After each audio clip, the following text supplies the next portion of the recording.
Hey guys, how are you? Hope you all are doing good. So for our next session, we are starting. In this, we are discussing about TCS NQT question, National Qualifier Test, and we have already seen previous 20 questions. So let's focus for the next one. Okay. So here, if you are seeing question number 21, I hope it is clear to you. Please attempt this question. What is question? I am illustrating it after your attempt, right? The question is, there are two integer number x and y that are between 0 to 25. The user stores the value under a 5-bit number. How many minimum bits are required to store the result of the below expression? What is your expression? Your expression is RES equals to 3 multiply with x minus y. Now, if you will see why we are saying it is a 5-bit number, because using 5-bit, we can generate up to 2 to the power 5, that is 32. And if you will see, I need to assign number from 0 to 25. So it is 5-bit. If I use 4-bit, it would be up to 16. So it is its meaning. Now the question is, how many minimum bits are required to store the result which will generate by this expression? So I need to find the maximum value that this expression will generate, and I need to find the minimum value that this expression will generate.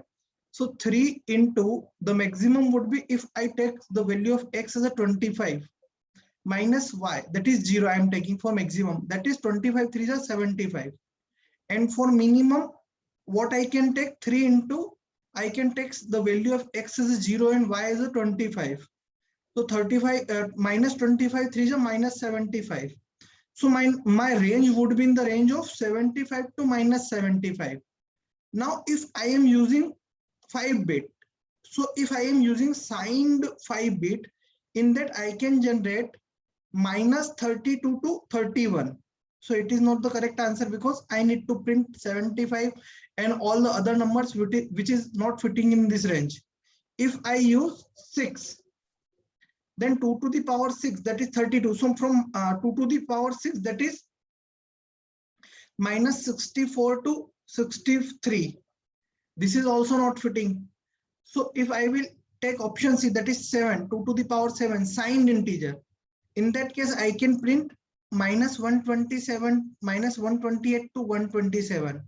So which is fitting good for this option. For which range? For 75 to minus 75. Hence, we can say that option C will work, option A will also work. But which is best one? Best one means which will reduce our space complexity. That is why option C is correct answer here. Why? Because it will be according to the cache time complexity, because here is how many minimum bits. So minimum bits, at least you will require 7. Hence, what I would say that C option is correct for this question. Now let's focus on the next question, question number 22. I hope you all can see the question here. The question is, what would be the output for the following program which is on your screen? I hope you all can see the program. The program is int main, float a, and 4 values are declared under float array. Then printf statement is there. The first one is asking about size of a, and the next one is asking about size of a0. So size of a0 means for a single element, what would be the size of float variable? 4 bytes. Okay. And size of a, it means that size of complete array. Complete array consists of 4 float variables, each of size 4 bytes, that is 16 bytes. So option A, if you will see 16 bytes and 4 bytes, it would be the correct answer. It would be the correct output for this program. I hope it is clear to you. While solving any question on from previous session also, if you are getting stuck anywhere, do comment. I will try to resolve it. Right? Don't worry. Let's see the question number 23. What is the time and space complexity for the following code? Code is in front of you. If you will see here, we have one for loop, we have another for loop. Both for loops are separate. So here if you will see, it will run order of n times, isn't it? And this loop will run order of m times. We don't know whether the value of n is bigger or whether the value of m is bigger. That is why I will take order of n plus m. Whoever value will be greater would be the time complexity. So it is the correct time complexity for this one. Now we need to answer about space complexity. In order to answer space complexity, is there we are using any extra memory while solving this program? No, we are only taking constant memory here. We are only using constant memory here.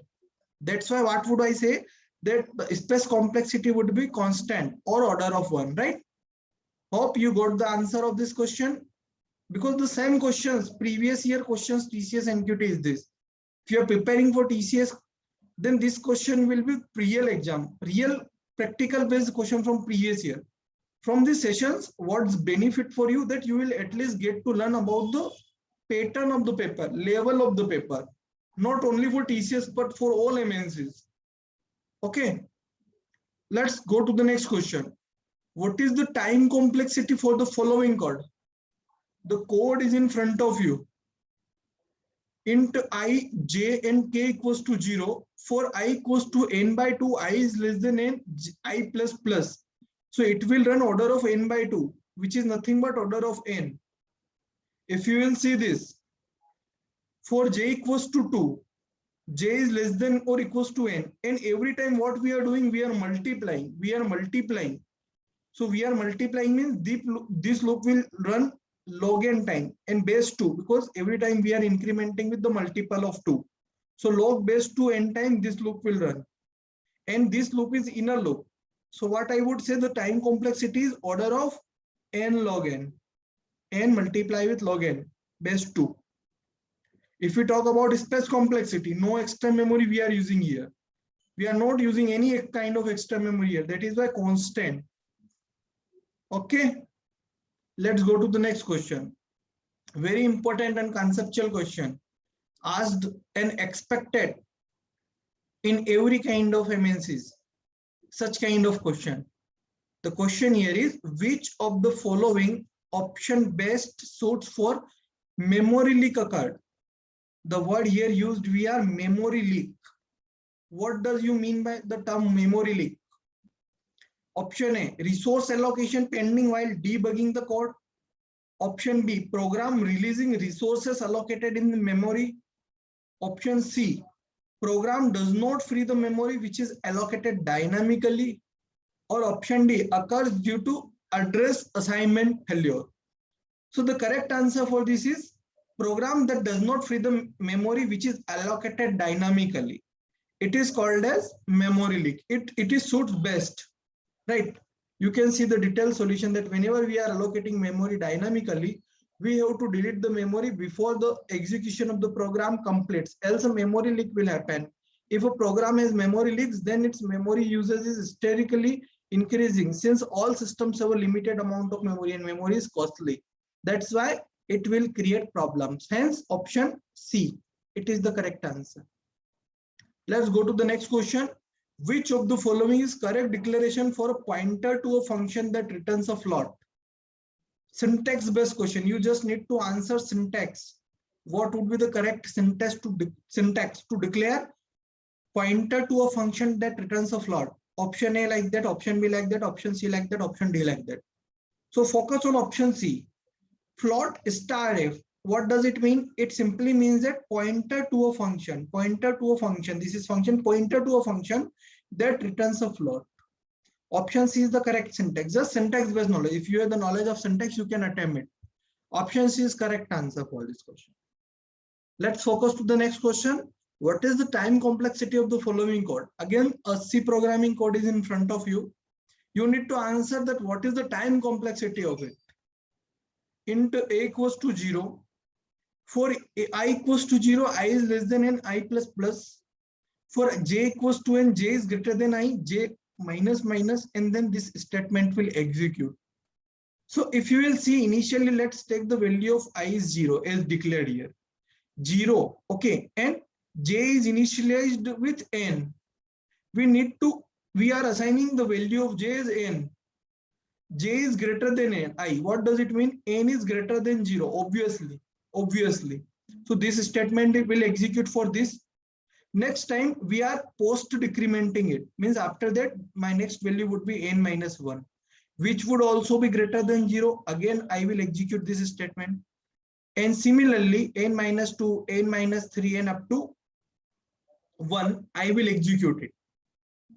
Hence, I can say that this statement is executing 1 plus 2 plus 3 plus up to n times. So it is nothing but the sum of n natural numbers. What is the formula? N into n plus 1 divided by 2. That is order of n square.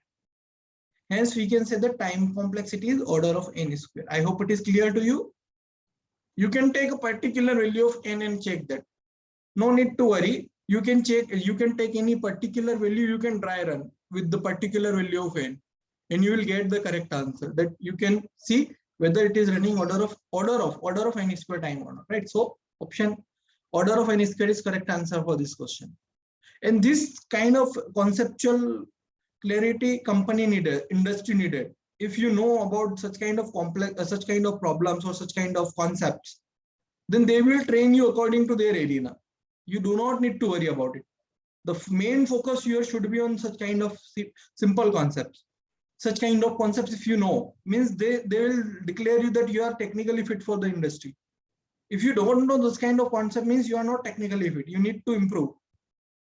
So I hope you are getting what I am telling to you. Okay, let's focus on the next question. Question is a pseudocode which is similar to that of C++ and self-explanatory and accessible member function or a data member for object are accessed by statement object name dot function name or object name dot data member name respectively. What you need to answer that from this code, which line I will delete so that the error will not be out. Means currently when I will run this program on compiler, I will get an error. So which statement I will delete so that I will be error free. Here statement 1 is there, statement 2 is there, statement 3 is there, statement 4 is there. Which statement I need to delete so that my code will be error free? Focus here. Statement 1, function get data and function is declared and this function is private, no problem. This is correct. Statement 2, integer Pythagoras, it is declared and it is public, no need to worry, it is correct. Focus on statement 3, we are calling print dl.pythagoras. So we are calling this name from here and it is declared public, so we can call it, no problem, no error. It is also correct. Focus on statement 4. What we are calling function name get data. From where we are calling from here. And if you will see here that get data, it is declared private. If it is declared private, then scope of this function is only in this loop. We can't have that information here now. That is why this statement is creating error. If I will delete this statement, the code will be error free. I hope you know the concept. You know the concepts and what I explained you is clear to everybody, right? Hence statement 4 I need to delete in order to make my code error free. Okay, let's go to the next question. Question number 29. Function my buddy string my str statement 1. Then this is the code one by one. Which statement will generate an error? Very simple question, very conceptual question. Just focus, analyze the code. And I hope once you analyze the code, you will get the clarity. The question here is, if I need to make this code error free, then in which statement I am getting error? You can find it. See here on statement 2, if you will see return 1 is here. But in this code, we don't have any kind of return type. Do we have any kind of return type here? No. Still we are return 1. What does it mean? It doesn't make any sense, right? Because we are return 1, but we don't have any kind of return type in this program. Now, then how can we return 1? That's why we can say that this statement 2 will create an error. So statement 2 is the correct answer for this question. Okay, let's focus on the next question. Output of the following program. This is the program which is in front of you. What would be the output? Just analyze the code. Analyze this code. Dry run. And one by one, if you will dry run, you will get that what would be the correct answer. Why? Because the analysis of code must require, right? If you have the knowledge of that how to dry run the program, then it would be very easy for you. For every question, you need to analyze and use the concept which is asked in the question. Use the basic concept of it. By analyzing, you all can answer it. Yeah. So if you will see here, int y equals to 10,000, it is declared here. And in next step, what we are doing, we are reinitializing y. We are again reinitializing. So the compiler will get confused. Compiler would get confused that whether I need to print this y or that y. Right? In that case, it will create a compile error. Hence, the output would be compile error. Okay, I hope you got the concept. So here we have discussed the very important 30 questions for the programming logics MCQs, mainly based on TCS NQT and TCS Ninja. Further, for all industry like Infosys, IBM, for Wipro, such kind of question you can expect in their written test as well as in their interview, right? So in any question, if you find any kind of doubt, any kind of query, you can comment me. I will try to resolve them as early as possible from my side. But please focus, please analyze, and do as much practice as possible from your side, right? Once you will do that, you will get the selection 100%, right? In case if you any kind of doubt, any kind of query, do comment. I will resolve. Okay, guys. Bye. Have a nice day. Jai Hind. Jai Bharat.